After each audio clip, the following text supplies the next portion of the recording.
హరీష్ రావు సిద్ధంగా ఉండు. సిద్దిపేటకు పట్టిన శని పీడ చీడ విరుగడవుతుంది.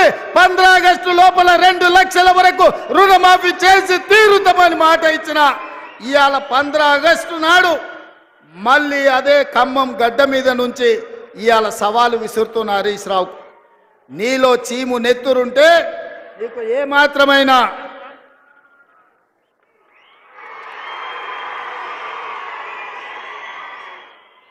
ఏమాత్రమైన సిగ్గు శరం ఉంటే రాజీనామా చెయ్యి. నువ్వెట్లాగూ రాజీనామా చెయ్యవు, నీది సిగ్గులేని జాతి.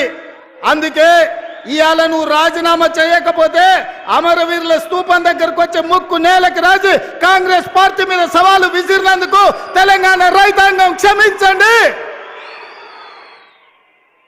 మాట తప్పని పార్టీ కాంగ్రెస్ పార్టీ రుణమాఫీ చేసింది. నేను విసిరిన సవాల్ను వెనక్కి తీసుకుంటున్నానని తెలంగాణ రైతాంగానికి క్షమాపణ చెప్పు. ఇవాళ నేను ఒక్క మాట అడగదలుచుకున్నా, నేను గుర్తు చేయదలుచుకున్న ఈ ఖమ్మం ప్రజలకు, ఆనాడు ఖమ్మం జిల్లా రైతాంగం